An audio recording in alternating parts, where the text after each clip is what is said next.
जिनको खौफ होता है, जिनको अल्लाह का डर होता है, ये नहीं कि वो बिल्कुल गुनाहों से पाक हो जाते हैं, कोई नबी थोड़े बनते हैं, गुनाहों से पाक नहीं हो जाते, बल्कि ये होता है कि अल्लाह से डरते रहते हैं। कभी कमी हो जाए, कोताही हो जाए तो माफ़ी मांग के फिर वो अल्लाह के अच्छे बंदों में शामिल हो जाते। ये भी शैतान का बहकावा है कि नेकी के बाद जब गुनाह करवा लेता है तो कहता है तेरी सारी नेकियां ज़ाय हो गई हैं। गलत बात है, नेकियां ज़ाय नहीं हुई, गुनाह हुआ है।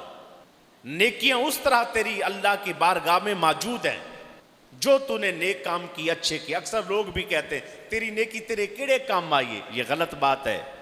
नेकी काम जरूर आती है। ये किसने कहा कि नेकी काम नहीं आती?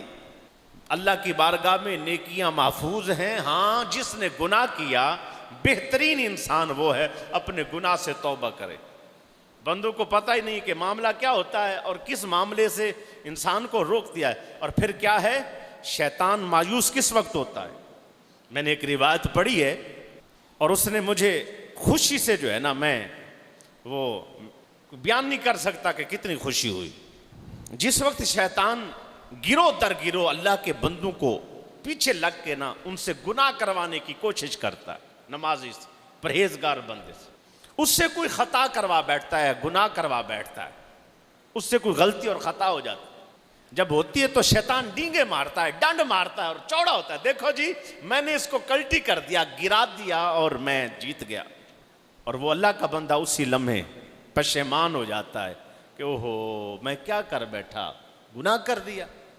उस लम्हे वो कहते हैं अल्लाह मुझे माफ़ कर, मैं आइंदा नहीं करूं, मुझे माफ़ करो। जब ये लफ्ज़ कहता है या अल्लाह मुझे माफ़ कर, अल्लाह उसके गुनाह भी माफ़ करता है, बल्कि वो गुनाह नेकियों में बदल डालते हैं।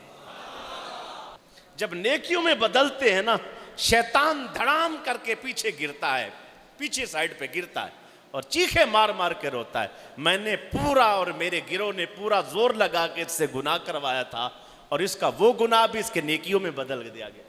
ये नहीं कि इंसान से खता नहीं होगी, भूल जाएगा, गलती कर बैठेगा, सुस्ती कर बैठेगा, कोई ना कोई मामला हो जाएगा, फिर शैतान कहते तेरी सारी नेकियां गई। नहीं गई जी, सारी महफूज हैं। जहां जरूरत है अब इस कमर की, इस काम की कि या अल्लाह मुझे माफ कर दे। मेरे आका ने फरमाया नदामत तौबा है, तौबा पशेमान हो जाओ यही तेरी तौबा है, अपने गुनाह पे परेशान हो जाओ यही तेरी तौबा है। और फिर इससे बढ़ के अगर किसी ने हाथ उठा के मांगना शुरू कर दिया और तलब किया तो इससे बहुत बड़ी बात।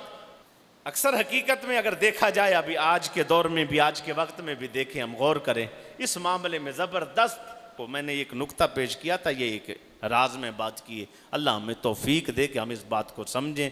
लिहाजा हम भी अगर औलाद को चाहते हैं कि बुढ़ापे में ताबेदार रहे, हुक्मरान चाहते हैं कि उनकी रियाया ताबेदार रहे, तो इंसाफ करें, इंशाअल्लाह बरकत नसीब होगी।